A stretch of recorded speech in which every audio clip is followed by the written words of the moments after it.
دیوبند حضرات نے تو خالی دروازہ کھولا، یہ پھاٹک میں گھس گیا اور لوگ کہنے لگے کیا؟ میں بڑی ذمہ داری سے عرض کرتا ہوں، سارے کاغذات فائل میں موجود، ریکارڈ میں نے مفتی محمد شفیع صاحب جو 30 برس تک دیوبند میں فتوے لکھتے رہے، پاکستان میں ایک عرصے تک وہ رہے، ہم نے ان سے استفتاء کیا، بتائیے اس عبارت میں ختم نبوت کا انکار ہے یا نہیں؟ انہوں نے کہ ہم نے کیا لکھا؟ کہتا ہے بالفرض حضور کے بعد یا حضور کے بعد کوئی نبی تصور کیا جائے خاتمیت محمدیہ میں کچھ فرق نہ آئے گا۔ ہم نے کس عبارت کے متعلق بتائیے؟ علماء موجود ہیں، علامہ جیلانی صاحب دامت برکاتہم العالیہ، مفتی دیوبند، عالم اسلام کا مفتی، اس نے جواب دیا مولانا لفظ بالفرض کو ذرا غور سے پڑھیے، یہ آپ نے نہیں دیکھا جیسا کہ مجھ سے کب حدیث میں بیان ہوئی کہ میرے بعد کوئی نبی نہیں، اگر ہوتے تو عمر ابن خطاب ہوتے، یہ تو اگر مگر کا مسئلہ ہے کہ پھر یہ کہ حضور کی ذات مقدسہ یعنی یہ کہ حضور کے بعد بھی بالفرض کوئی نبی پیدا، خاتمے فرق نہیں آئے گا۔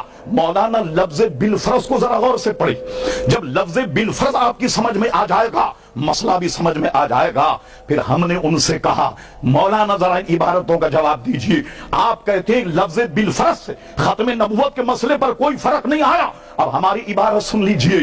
زید کہتا ہے بالفرض بکر کی آنکھ پھوٹ جائے بینائی میں تو فرق نہیں آئے گا، بالفرض زید کی ٹانگ ٹوٹ جائے چال میں تو فرق نہیں آئے گا، بالفرض کسی وہابی کو چوراہے پہ پکڑ کر ننگا کر کے جوتے مارے جائیں عزت میں تو فرق نہیں آئے گا۔ نہیں آنا چاہیے،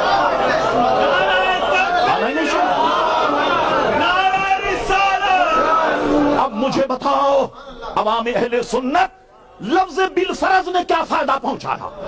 کوئی فائدہ اس نے نہیں پہنچایا، یہ ہیلے اور بہانے ہیں۔ تو تم نے تو گیٹ کھولا، وہ پھاٹک کھول کر گھس گیا، اور اس نے صرف یہی نہیں کہ دعوی نبوت کیا بلکہ پیارے مصطفیٰ کی گستاخیاں کی ہیں، صحابہ کی گستاخیاں کی ہیں، عیسیٰ علیہ السلام کی گستاخیاں کی ہیں۔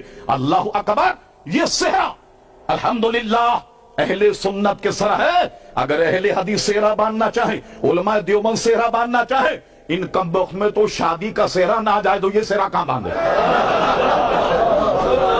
یہی صحرا ان کے نزدیک ناجائز شادی کا، تو ختم نبوت کا صحرا وہ کہاں سے باندھیں گے؟